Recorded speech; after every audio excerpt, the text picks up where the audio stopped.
And welcome back to another episode of the Baseline Bums podcast. It's your host, Rob, aka B-Ball Archives. And today I got the homie and the bum, Adam, joining me today after a Spurs win. Tonight, it was Spurs versus Bulls. Both teams have been playing well. We're going to dive into all that. But first and foremost, how you been doing, my friend? Good, brother. I was trying to think the last game that I came on after was probably game 2 or 3. It was pretty early on in the season. So whenever you sent out the text earlier, like, hey, if we get a dub tonight, let's hop on. And I'm watching that game and in the middle of that third quarter, I'm like, are we going to be filming tonight? And it got worse in the fourth, but here we are. We just came off a nice victory, a big, solid come from behind victory. And we are now fucking 8-2, bro. 8-2. Yeah. I mean, when we were talking about dream scenarios at the beginning of the season, we were talking about, 6-4, 7-3, and that was about the cap we had. I don't even think any of us even thought 8-2 was a possibility. So just the fact that we're sitting here after a win against a Bulls team that had been playing good basketball. I mean, they were 6-3 going into tonight, and I know that they're missing Giddy, no Kobe White either, so they had their own injury issues, but still, that was a team that was playing good basketball going into tonight, and Spurs went out there and won. I mean, it's never easy to go on the road in general and win a basketball game in the NBA. You know, there's a few teams that you always expect to beat on the road, but the Bulls are playing good basketball this year and going into their house and they were playing well. They were shooting well the majority of the night. You know, we were up a good amount throughout that first half. I thought we started out with a ton of energy. And like we always do, we try and play at a fast pace and kind of bank on the fact that we have more depth than that other team. And I thought we started out great and then really just lulled in that third. And it goes to show you how much growth we've had as a team. We throw out so many different lineups, so many different combinations. And that's a game last year and that we just would lose. And tonight we got down probably what was it, 10 to 12, maybe 13 points in that fourth quarter.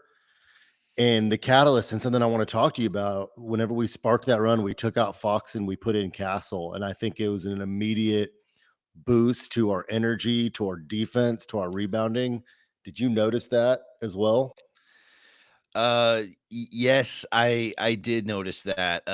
It's really evident when you look at Stephon Castle's continuous playmaking, even with De'Aaron Fox in the lineup. It's almost like Stephon Castle is driving this team's offense, even when he's sharing the court right next to De'Aaron. And Mm. and I think that that kind of is a lot of what you were alluding to.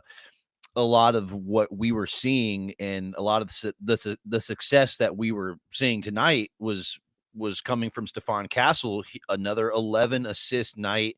Now Mm. we're looking at his last 3 games. He's got 38 dimes. This is absolutely crazy. There's no question who the offensive engine is, who's orchestrating things.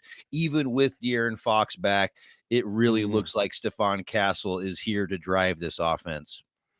Which is crazy to think. I mean, obviously Fox has only been back 2 games, right? So he even made a comment post game, I think, or it was outside of the game. And he was like, the team's playing so well. So I just want to come in and, not screw up what they've been doing and just try and make my team better and win. And, first off, I want to say that Fox came back in the game, right? He came back in and closed out the game and was a part of us winning that basketball game. So I want to start there. I don't want this to be like a negativity about Fox, and I know you don't either. But I'm also not going to lie to what my eyes are telling me. They're telling me Fox at times is super capable of getting easy buckets in dead possessions. He can score and create something out of nothing and sometimes just score effortlessly. But what I also see is that he's small and that the physicality of our defense and even how we get downhill offensively is different whenever he's in the game. Guys like Keldon are in the game. I knew you and AJ were talking about him and how much he's been playing well lately in another podcast. There's like a different identity there. And we just paid Fox all this money. He is a good basketball player, but there's times where I'm watching us and I'm like, we're better at times in other areas with him off the court. And I hate saying that because he is obviously a good ball player. Obviously, he's Right. De'Aaron Fox, but am I Right. off Right. base at all here? Like, do you see kind of what I'm seeing sometimes? I do. I'm feeling that a little bit whenever there was moments tonight where it was like, wow, I think De'Aaron Fox may be better off ball, where we kind of just have him, ready to crash, short corner, free throw line extended whenever, Stephon Castle maybe gets collapsed on, boom, he's ready to crash. Um, Obviously, we know he can close out games, and obviously, we know he can find his own shots and things like that. But if he's not really ready to be the offensive engine for this team and has a want and a need to get those 10, 11, 12 assist games like we need from our starting point guard, then he may be finding himself in these off-ball situations where it's going to be Stephon Castle, Dylan Harper getting those high assist figures. And, maybe he is going to have 20, 25 points a game, but he's going to do it in a more off ball kind of role, which I could see Hmm. happening. And it was crazy because it wasn't 2, 3 weeks ago, and we were saying the exact opposite things about each player. We were like, "How can Steph Castle exist in this off-ball role? I don't know if he can shoot well enough because De'Aaron Fox is gonna be this offensive engine." We were just saying that, and then now it feels like the tables have turned, and, it's I it's wonder really if any crazy. I wonder if any part of that is because of Castle's struggle shooting. I mean, he started out the year shooting okay from three, but I felt like he missed over the course of a few games, like 10 threes in a row. Like I couldn't remember the last time I saw one. So I looked up his stats and he was shooting 24% from three coming into tonight. 24. Yeah. He finally made one. And it's interesting. He shot it with like more confidence and tried to shoot it a little bit quicker. Sometimes his release gets slow, but I wonder if Castle's struggles from shooting are just I've seen a little bit of less confidence in his shot, and I wonder if that's just causing him to want to facilitate more. But to your point, Fox is a better shooter, and him playing off ball almost as that like secondary ball handler to be more scoring focused could be what he ends up getting shifted towards, right? So, Right. having said all this, we just had a badass victory, right? Instead of me bringing up some negativities with Fox after he's only been back 2 games, let's focus on what we just fucking saw towards the end of that game, which was we're down 3 points. We see Victor Wembanyama hit 2 back-to-back threes to get us that victory. It was poetic. What did you feel about all that, brother? I mean, I thought it was absolutely amazing. Just like you had said, 30 seconds left, 30 feet away from the basket. In isolation, Vucevic guarding him just absolutely chops him up with a in and out crossover, just hits a three. And then, like you had mentioned, that was his second three in a row, and that capped off a 10-0 run right there at the end of the fourth. And that's exactly what you want to see from your franchise player, not only being the guy that's going to get you 5 blocks, a couple of steals, just be your defensive anchor, but also be the guy that's going to hit those tough shots at the end of the game, rack up those 38 points, and really just do it all for you. So I'm really loving what we saw from Wemby tonight. There was moments throughout the game where I was wanting him to take advantage of Vucevic even more. Thank Uh, you. Yeah, I because agree. because there was a moment there right at the beginning of the game where he did this little drop step spin move, finished with ease. And With, I'm like, yeah, with the with little his left lefty. hand, right? I know Yes. exactly what play you're talking about. Yes, and I'm like, "Dude, that could be every play. That could be literally every single play with how well he moves his feet and how slow Vooch is. Man, barbecue chicken if he just kept doing that." Well, like I was taking notes early, right? I knew we were going to be hopping on, so I'm like, I'm going to write down what I see. And the first two things I noticed was, damn, we're playing at a fast pace. Like every game, we try and start out hot and get up and down, and we're going to bank on our, our depth and our rotations, and we're going to play fast. And what I also noticed was Wemby just getting easy looks and getting fouled early. I think he started off and had like went 5 for 5 from the line and had 9 points quickly. And it was him getting shots around the rim. And there was times that I noticed in like the second quarter we started getting too sped up, and I felt like we were taking bad shots. You'd see like Lindy Waters, and there was a stretch where Carter Bryant took like two bad threes, and one was super contested. And I'm like, I think that we need a better balance between wanting to play fast and then maximizing each possession. Because I agree with, I think that's what Mitch Johnson wants. He's like, we're fucking deep. And when we get Harper back, we're only going to be deeper. So I want to outpace these teams. But there's times where I don't think we value our possession enough. And you don't see that with teams that have guys like SGA and Jokic. They're like, they're going to try and get their good open shot early. But if they don't get it, they know that they can go to one of the best players in the world to get them a better shot regardless. And I feel like the Spurs are like, hey, the first open shot is your best shot. But I don't know that that's always the case when you got guys like Wimby on your team. And you got guys like fucking Keldon Johnson posting up like he's Tim Duncan. There was some Right. shit with that, dude. But yeah, I don't know. That was what I noticed early was us playing quickly and Wemby just getting super easy shots. I agree with a lot of what you just said. There's times I do feel like we are playing too quickly, and I think that's okay if we have Steph Castle or De'Aaron Fox pushing the ball with Wemby in the lineup.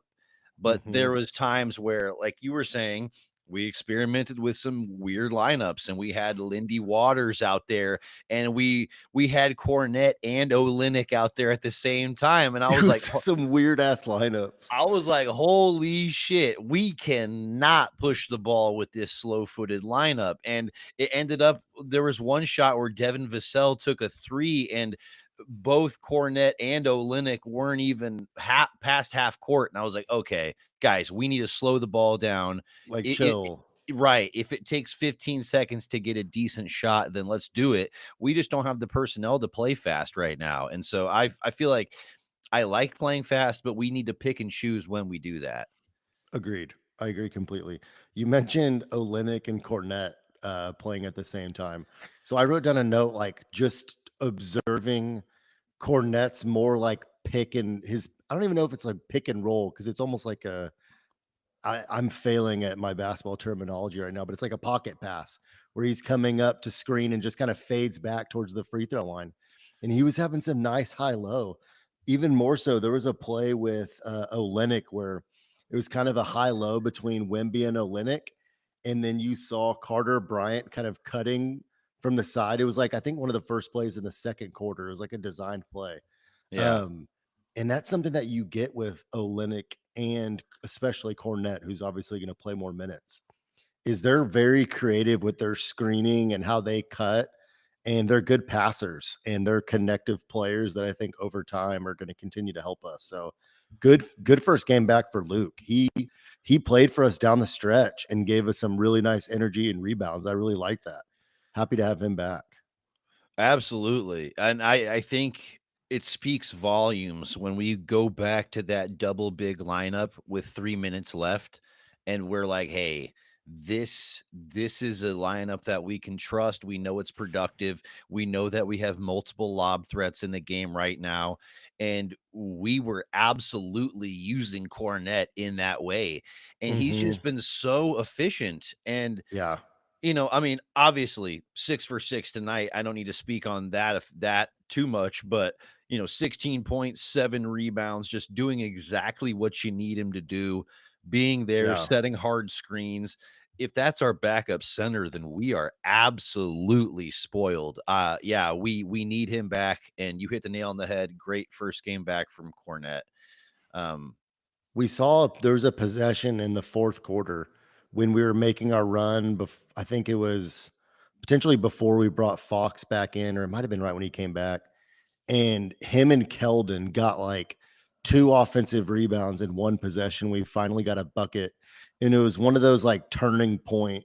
baskets in that run, and I thought it was sparked off his energy. And him, he gives us obviously a completely different look than we've had in his absence. We can play two bigs and then go small. We just have so many different lineups that we can go out there. And I think if defensively he can hold up in any respect, I think we're going to continue to see a little bit more of Kelly Olynyk because I think that he could play well alongside Wemby with his passing and his IQ. Um, I do want to bring up one thing that I feel like Chicago fucked up on because I think they gave this game away.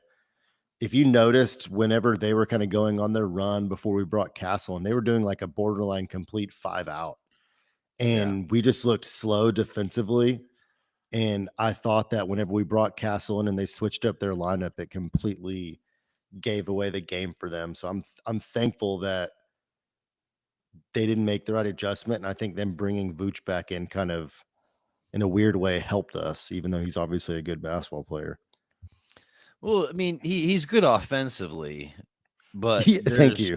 there's no one that's gonna sit there and defend Vucevic on the defensive side of the ball. Like, no one's gonna say, "Hey, he's a great defender." And, it's like there's no. I mean, he's been a slow-footed guy for all of his career, and you saw that a lot tonight when we attacked him in switches, and we really made that look obvious. But at the same time, we were talking about it earlier. I wanted Wemby to make it look even more obvious. He went to the line 10 times and made all 10 free throws. I want more free throw attempts. Go to the basket and put yourself in opportunities to get fouled even more.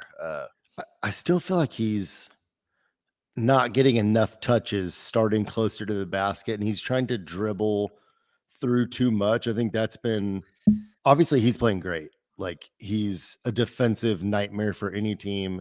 He has taken a big step forward overall. He's reduced his turnovers. He's scoring even more efficiently, all the positive things, right? But if I'm going to critique one thing, it's him trying to dribble too much. And sometimes he's just too fucking tall. And I think smart teams are putting quicker, smaller guys on him at that place and making it difficult for him to dribble. So I just think we've been talking about it for a couple years. We need to find a way to get him a little bit closer to the basket more often. And on those possessions where we're not trying to play spread up, like it's not a terrible thing to like get him the ball on the block with 7 seconds left and just see what he does from 15 feet in.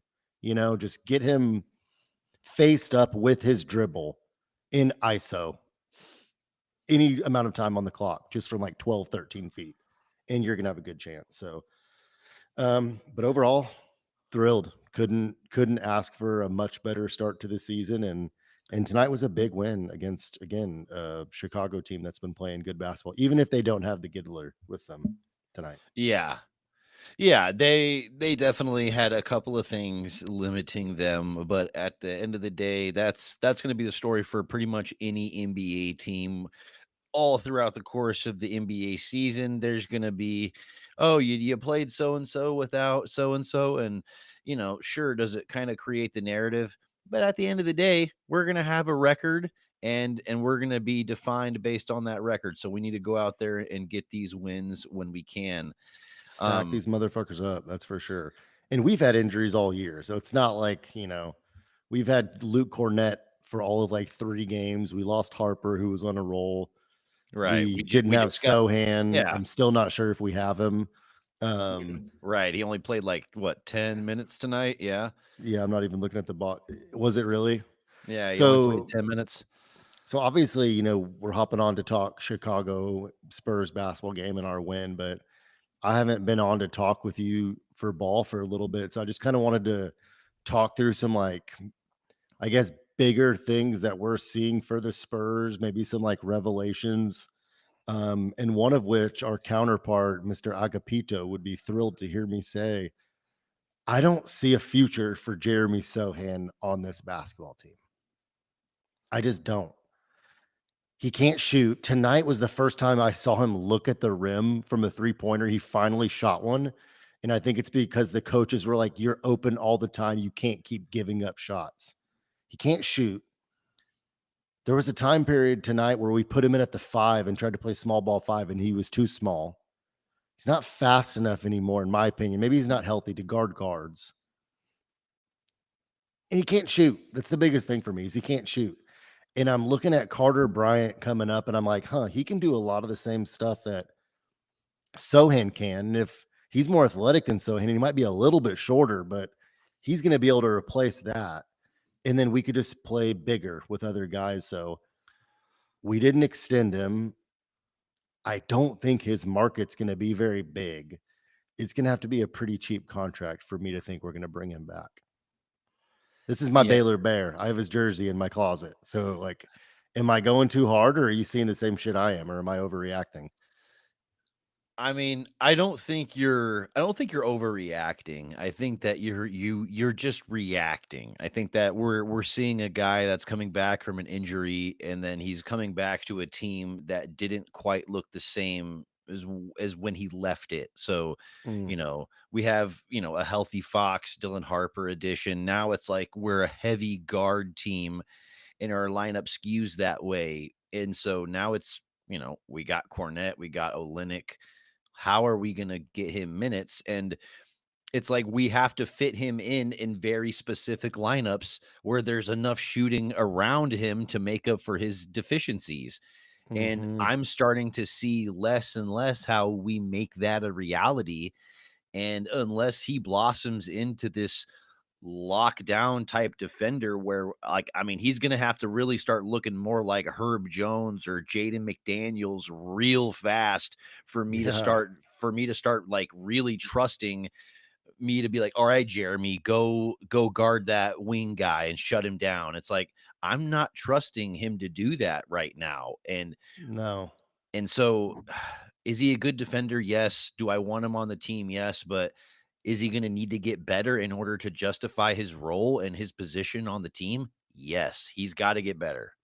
I mean, I was thinking like coming into his return, like we'd be willing to sign close to a $20 million a year. I was using like the Braun extension as a comp to that, who I think got 25. Same with Daniels. I'm wondering if he's struggled to get like 3 years, 40 million at this point. Cause I just don't know what, yeah, he's like a good defender, but he's not great. Like if we want a defensive lineup, we're going to have Wemby and Castle in there and like maybe Keldon. And then we need shooting around that. So James has obviously been talking about how do him and Castle coexist.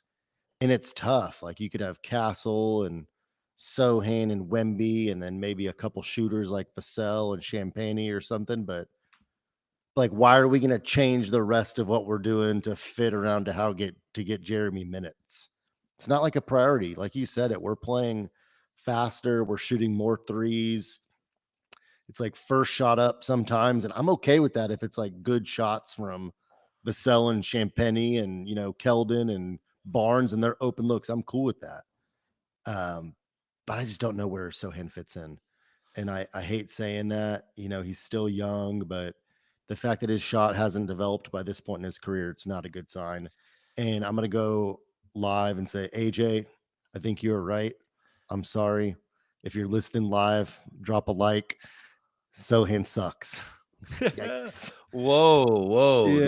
This is a revelation right here. Adam admitting that AJ is correct about Jeremy Sohan. Wow. I got to give This him his flowers. And, wow. I hope that I can come back on in like a week or two after Sohan just has some big games and say something differently, but not liking what I'm seeing right now.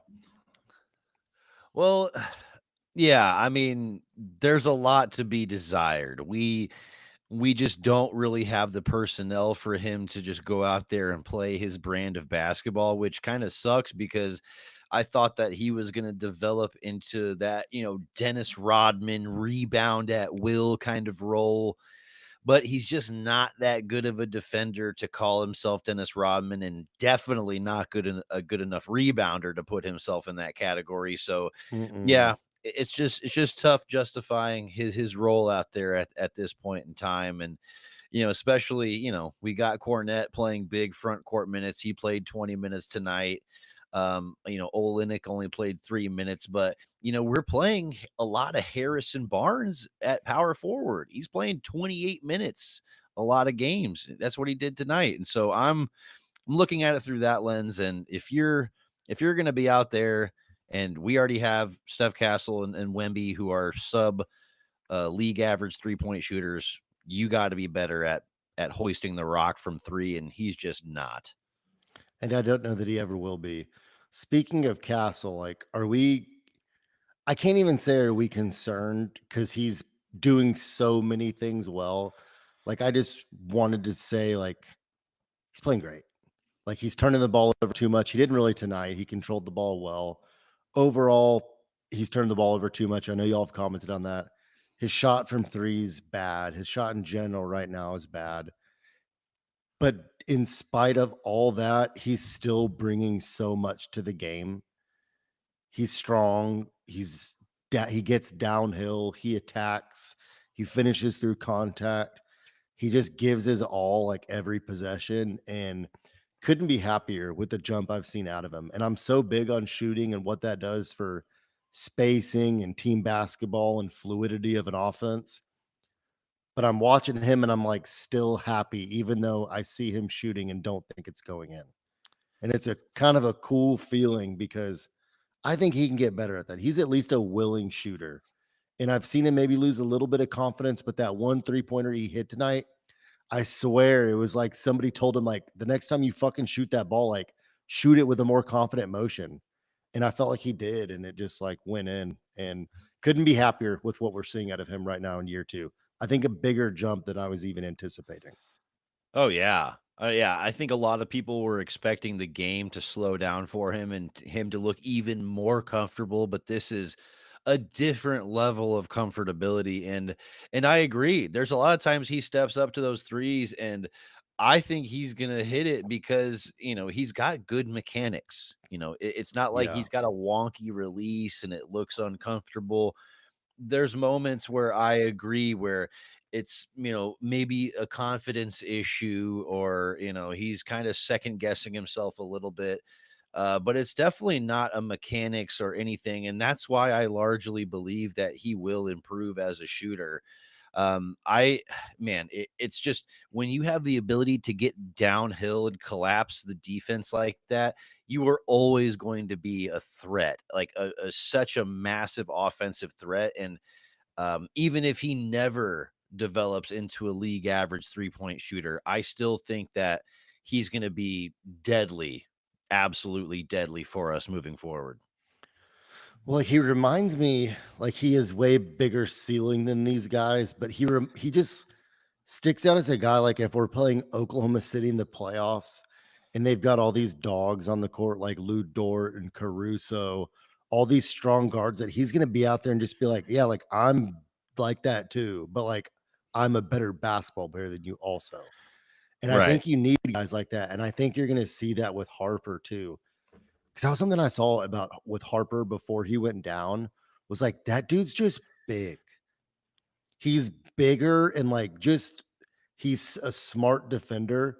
Like he's not overly active like a Castle is, but it's like he grew up playing like Bernie defense, just like knows positioning, knows how to not foul around the basket, but like still play big, like you're kind of trying to brace for contact. And you know what I'm talking about, just like playing strong defense, but not fouling. And he does that well. And he rebounds like a big guard. And I want him back badly. I think we're missing him. And it's going to be really interesting when him, Castle, and Fox are all healthy. We've been talking about this for a while, obviously, but like it's kind of playing out to be like, oh shit, are these guys going to be better basketball players than Fox sooner rather than later? I don't think either of them are close to being better than him in the aspect of, hey, there's 8 seconds on the shot clock. Like, go get a shot. I don't know that they have that in them for a little bit. I think Harper maybe sooner than Castle in that respect, but they're like potentially going to be more well-rounded than him sooner rather than later from various different areas. And super exciting to be a Spurs fan right now because we're fucking 8-2. We don't even have the number 2 pick in the draft who could be an all NBA type player in a few years. Yeah, And fucking we're here. and we're cruising. We We're are cruising. We are cruising and yeah, there's a lot to be happy about. But I'm going to use this opportunity to just give a quick shout out to our sponsor, the Solar Scouts. If you are in need of reliable solar energy, check out the Solar Scouts. SolarScouts.com/the bums. Good people over there, good products. They'll help you figure out a plan that makes sense for you and your fam. But what's making sense for us right now is a healthy dose of Stefan Castle and Victor Wembanyama, and I'm loving it. Yeah, I gotta say, it's exciting, just the feeling of like, "Oh, yeah, the Spurs play tonight. I gotta make sure I get home to watch that game."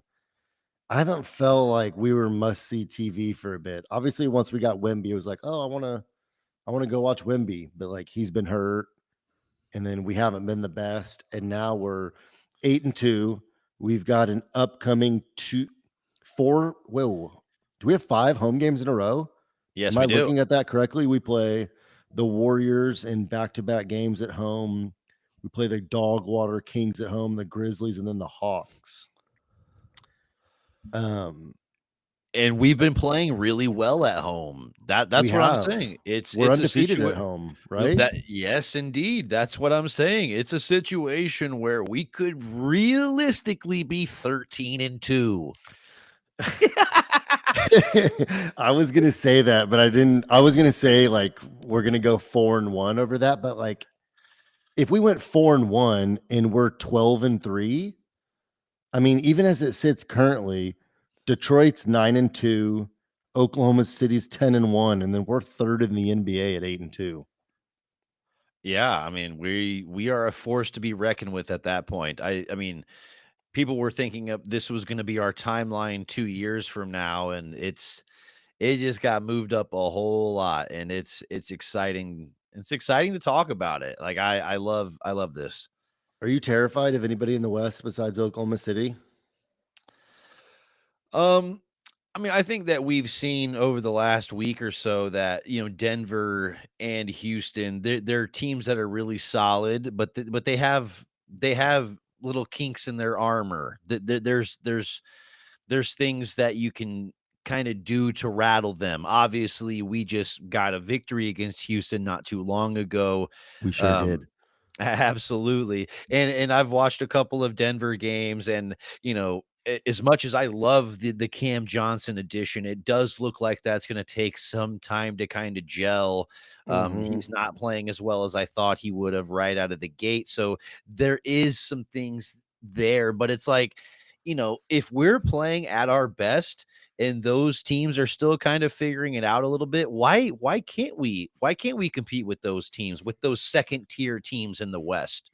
I feel like we would lose to Oklahoma City, like, for sure.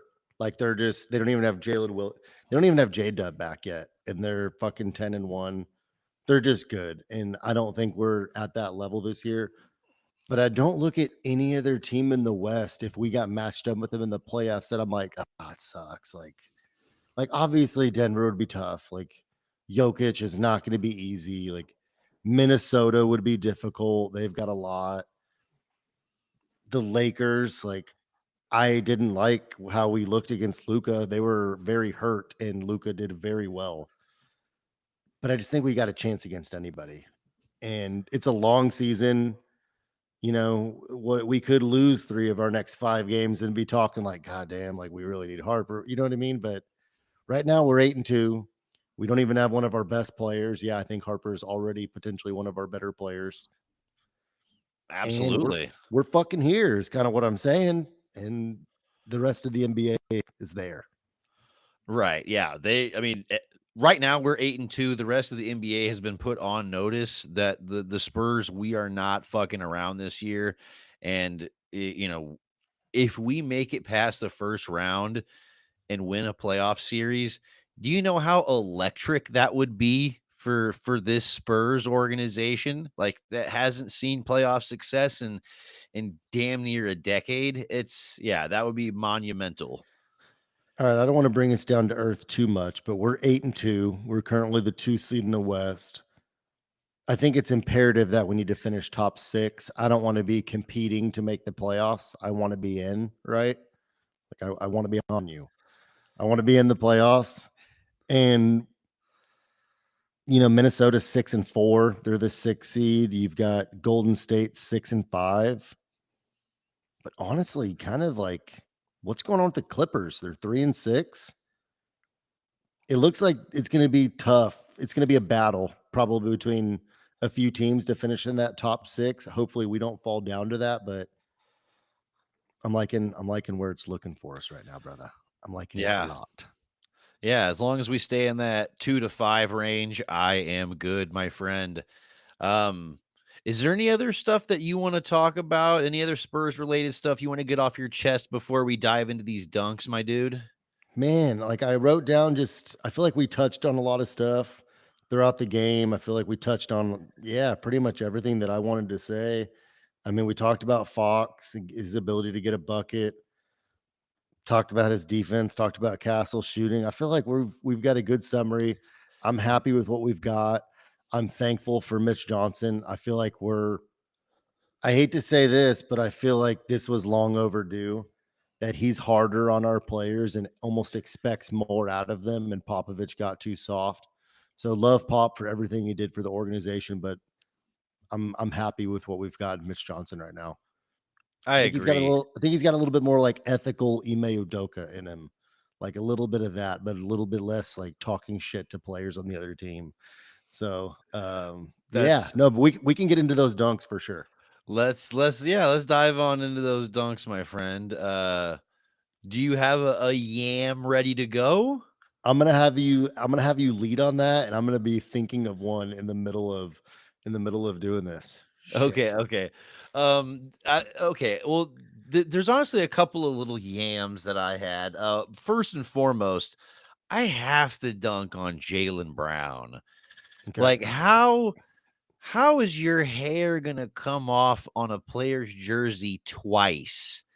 Like, how do you, as an NBA player that is getting paid $60 million a year, how do you not have a better, like, go-to hair regimen than just spraying some shit on that you know is gonna come off mid-game? Like, and it didn't just happen once, it happened twice. So, not only did you not learn from your mistake, everyone saw you not learn from your mistake. And so to me, you got dunked on, but then He did get dunked on. Yeah, he it's certainly did. quite literally, like, I mean, the whole internet as a whole just yammed on him for just having your entire hairline on somebody's shirt. Right. But also I need to dunk on Vooch after he smoked that layup today. Like, I I hadn't seen someone smoke a layup that bad in a long time. There was no Mhm. one within 7, 8 feet of him, and he's 7 feet tall. I'm not gonna lie. Like, it's not like, you're 6'3" and you blew a layup or whatever. Like, no, no, no. Like, you are right there at the basket. Just fucking just lay it right in. Do you think And he was, like, just thinking Wemby was coming? Is that possibly what that was? I don't know. He's never really been very sure-handed, so it coulda just kinda slipped out of his hand a little bit for all I know, but, at the end of the day, he was a seven-footer that blew a wide open layup, and, yeah, I'm gonna dunk on you for that dumbass bullshit. I thankfully came up with an absolutely fantastic dunk, one that I can't believe that we didn't somehow bring up during, the episode, and I'm gonna go ahead and dunk on Will Purdue. Okay, to give a backstory, Will Purdue's obviously both a Spur and a Bull, so it made sense to them to kind of bring him into this, right? Whenever I was a kid, Will Purdue used to eat at this Italian restaurant, and I left my a basketball card there that he signed for me. So I want to have an affinity for Will Purdue. But he came in that third quarter and completely fucked up that broadcast. He was going on these stories trying to reminisce about Sean Elliott and let me tell you a story about Tim Duncan and David Robinson. I'm just thinking, like, when is this shit going to end? I don't even just blame him. I blame Sean Elliott for for them just laughing at his shitty ass stories and jokes, and I blame their bosses for not ending that bullshit sooner. I had my TV muted the majority of that third quarter because I was so tired of listening to him talk, to the point where I pulled up Twitter and just typed in Will Purdue to see what comments I was seeing. The first one I saw, as a matter of fact, was from my good friend AJ sharing excitement for him about to be coming on in the third quarter. But I read this one where it said, "There's really nothing better than watching your team get cooked by a shitty, injured Bulls team while listening to Will Purdue tell excruciatingly boring stories that have nothing to do with the game." Couldn't articulate that any better. Will Purdue, I'm dunking on you. Don't ever come back. Thank you for your small part of our 1999 championship. Later, bro. That's it. Dude, it that's a very worthwhile dunk. Just because when he was talking, it sounded like a fucking fever dream. It sounded like he was like slipping into senility. And it's like, and there was even a moment where he goes, "Is there even a game going on?" And I was like, you wouldn't fucking know. You're not paying attention. You're over here talking about Sean Elliott's golf swing and the first time you saw Tim Duncan." And it's like, none of that is relevant. Is like, go on a podcast if you want to talk about those stories. Don't go on an in-game broadcast. And so, Jacob yeah. Toby seemed like uncomfortable the entire time. But like, Well, was he he not he looked like a POW. Like, he looked like like a he was fucking. just like caught in the middle? He was just like, what do I do? I'm held hostage here. It's like, But like you'd think that they would have given Purdue and Elliott and them some instructions to like, I feel like he was told to come on and tell stories. I think it just lasted 5 to 10 times longer than it needed to be. Like, come on, be like, hey, come on, thanks for coming. Like, tell us your coolest story.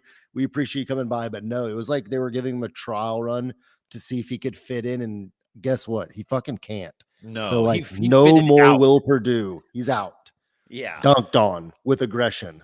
Yes, So absolutely. Yeah. Even though Spurs legend still, I'm gonna go pull his on the next episode. I'm gonna literally have his autographed card right here, and I'm gonna be like, I've held it for 30 years. That's funny, but yeah, brother, it was good to come back on with you and talk some hoops. absolutely, absolutely. If you're still here after those fantastic dunks, we appreciate you. We not only love you, but we love you hard over here. The podcast would not be the same without you. All of your comments, your likes, your shares, your engagement, whether it's on YouTube, it's on TikTok, it's on Instagram, Apple Podcast, Twitter. We're blowing up on Twitter, or X, excuse me, X. Right. Wherever you're consuming the podcast, we appreciate you and we thank you. It would not be the same without you. And we're going to end this episode the same way we end all episodes. How's And that? that's with a Go go, a Spurs. Spurs, a Go. go. Bum, bum,